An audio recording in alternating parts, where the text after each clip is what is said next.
तो ये नहीं, आने वाली किसी भी एग्जाम के लिए ये अनुभव अपने आप में आपकी ताकत बन जाते हैं।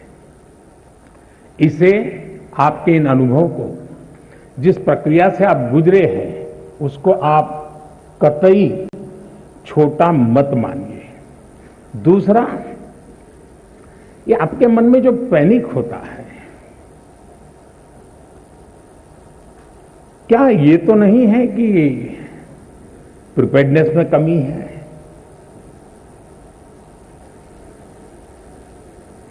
कहने को तो हम कुछ कहते होंगे, लेकिन मन में रहता है। मेरा आपको सुझाव है, अब एग्जाम के बीच में समय तो ज्यादा है नहीं,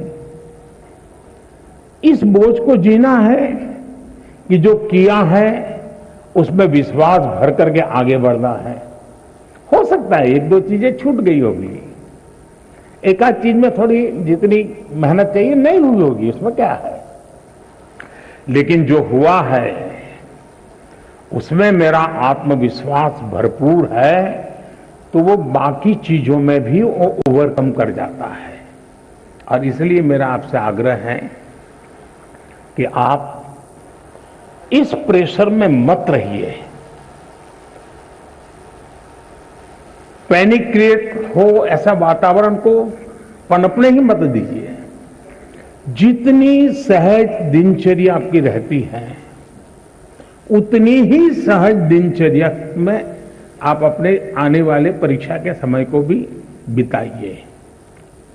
एक्स्ट्रा कम अधिक जोड़ना तोड़ना वो आपके पूरे स्वभाव से डिस्टर्बेंस पैदा करेगा। वो ये करता है तो चलो मैं भी ये करूं, मेरा एक दोस्त ऐसा करता है इसलिए उसको अच्छे मार्क्स आते हैं, मैं भी वो करूं। आप वो कुछ मत कीजिए जो आपने सुना है, आप वही कीजिए जो इतने समय से आप करते आए हैं, और उसमें आप विश्वास भरिए। मुझे पक्का भरोसा है आप पर कि आप बहुत सरलता से, उमंग से, उत्साह से, एक फेस्टिवल मूड में एग्जाम दे पाएंगे और सफल होकर रहेंगे।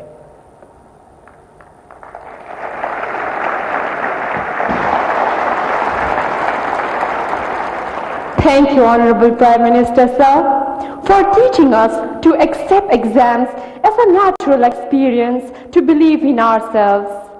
Honorable Prime Minister, sir, the next question comes from Mysuru in Karnataka, renowned for its heritage destinations and national parks. Tarun MB, who is a class 11 student here, seeks a solution to his problem.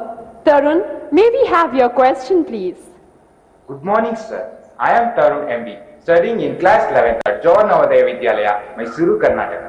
I express my sincere gratitude in being given an opportunity to participate in the 5th edition of Pariksha Pe Charcha 2022. My question to our Honorable Prime Minister Shri Narendra Modi ji is, sir, how can you be a student focused while studying online? Because there are so many distractions like YouTube, WhatsApp and other social media. It is very difficult to study online without disturbance. Sir, is there any solution for this? Thank you, sir. Thank you, Tarun. Honorable Prime Minister, sir, Sahid Ali, a class 10 student of Silver Oak School, Delhi Cantonment Board, is eager to ask his question on a similar subject. Sahid, please ask your question. नमस्कार महोदय, माननीय प्रधानमंत्री जी, मैं Sahid Ali Silver Oak School Delhi Cantonment Board में 10वीं कक्षा का छात्र हूँ। पिछले 2 वर्षों से हम अपनी पढ़ाई ऑनलाइन मोड में कर रहे हैं। इंटरनेट के इस्तेमाल से हम में से बहुत से बच्चों में सोशल मीडिया और ऑनलाइन गेमिंग की एडिक्शन सी हो गई है। इस स्थिति से बाहर निकलने के लिए क्या करें? कृपया हमारा मार्गदर्शन कीजिए। Thank you, Sahid. Honorable Sir, Kirtana Nair, a class 10 student from Thiruvananthapuram, Kerala, is plagued by the same problem and expects to receive guidance from you, sir. Kirtana's question has been received from times now. Kirtana, please ask your question.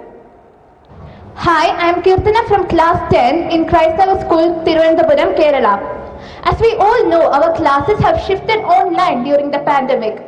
There is so much distraction in our homes in the form of mobile, social media, etc.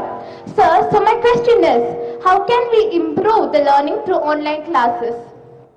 Thank you, Kirtana. Honorable Sir, online education has challenged not only students but teachers too. Mr. Chandra Chudeshwaran M., a teacher from Krishnagiri, seeks guidance and direction from you. Sir, please ask your question. Namaste, Honorable Prime Minister Sir. I am Chandra Chudeshwaran from the Ashok Leyland School, Hosur, Tamil Nadu. My question is, as a teacher, conducting online teaching and learning has become a challenge. How best to face it, sir? Dhanyavad Mahoday. Thank you, sir. Honorable Prime Minister, sir, Tarun, Sahit, Kirtana and Chandra Chudeshwaran sir are all anxious about the online education has caused them to addicted to and distracted by social media during the last 2 years. Honorable sir, from different parts of the country, we have received many similar questions.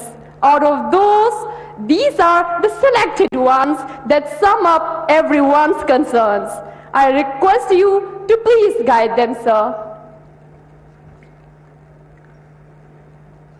मेरे मन में एक सवाल आता है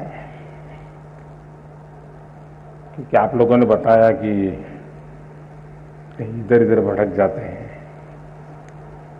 थोड़ा अपने आप को पूछिए कि जब आप ऑनलाइन रीडिंग करते हैं तो सचमुच में रीडिंग करते हैं कि रील देखते हैं?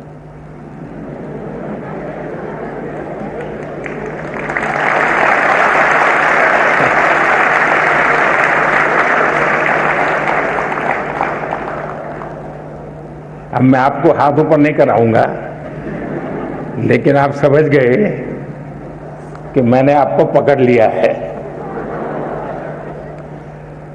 हकीकत में दोष ऑनलाइन या ऑफलाइन इसका नहीं है। आप अनुभव किए होंगे, क्लास में भी बहुत बार आपका शरीर क्लासरूम में होगा, आपकी आंखें टीचर की तरफ होगी, लेकिन कान में एक भी बात नहीं जाती होगी, क्योंकि आपका दिमाग कहीं और होगा। कान को तो कोई दरवाजा नहीं लगाया है, कोई खिड़की नहीं लगाई, लेकिन मन कहीं और है तो सुनना ही बंद हो जाता है, रजिस्टर ही नहीं होता है। जो चीजें ऑफलाइन होती हैं वही चीजें ऑनलाइन भी होती हैं। इसका मतलब है कि माध्यम समस्या नहीं है, मन समस्या है।